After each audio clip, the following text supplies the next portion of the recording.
गडचिरोली जिल्ह्यातील भामरागड तालुक्यावर सलग 4 दिवस कोसळलेल्या मुसळधार पावसानं पर्लकोटा तसंच पामुल गौतम नद्यांच्या महापुरानं अभूतपूर्व परिस्थिती निर्माण केली होती। अनेक वस्त्या आणि प्रभाग जलमय झाल्यानं घरांमध्ये पाणी शिरले, जीवनावश्यक वस्तूंचे मोठं नुकसान झालं आणि अनेक कुटुंबांचे संसार अक्षरशः विस्कळीत झाले।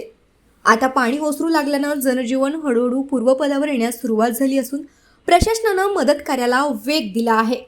याच पार्श्वभूमीवर भामरागडचे उपविभागीय अधिकारी अमर राऊत यांनी पूरग्रस्त भागांचा प्रत्यक्ष दौरा करून परिस्थितीची पाहणी केली। बाधित नागरिकांना तातडीनं मदत मिळावी, नुकसानीचे पंचनामे त्वरित पूर्ण करावेत, वीज पुरवठा, मोबाईल नेटवर्क आणि वाहतूक व्यवस्था पूर्ववत करण्यासाठी युद्ध पातळीवर काम करावं, तसंच पुरानंतर साथीचे आजार फैलवू नयेत यासाठी प्रत्यक्ष प्रभागात आरोग्य शिबिरे आयोजित करण्याचे निर्देश संबंधित विभागांना देण्यात आले।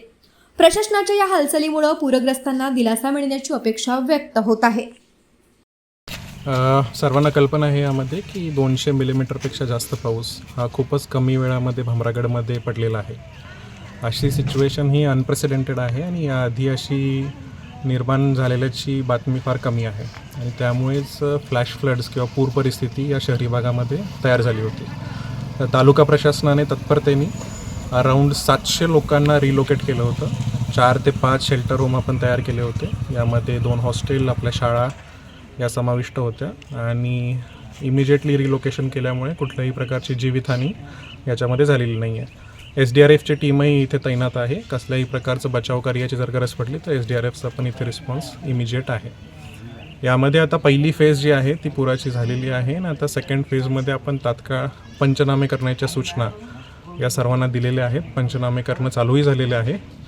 नुकसान किती प्रकारचं झालं, कशा प्रकारचं झालं हे एक्झॅक्टली आपल्याला पंचनाम्यानंतर आढळून येईल। पंचनाम्याची प्रोसेस आपण इमिजिएटली करून घेऊ। यासोबतच ज्या बेसिक सर्व्हिसेस आपल्याला भामरागडमध्ये पाहिजे, ज्यामध्ये इलेक्ट्रिसिटी आणि टेलिकॉम कनेक्शन आहे, याच्यामध्ये पण जिल्हा प्रशासन, BSNL, एअरटेल, टेलिकॉम ऑपरेटर्स आणि MSCB यांचे प्रयत्न चालू आहेत आणि तात्काळ या बेसिक सोयीसुविधासुद्धा आपण भामरागडमध्ये पूर्ववत करण्यासाठी जिल्हा प्रशासन तत्परतेने प्रयत्न करत आहे।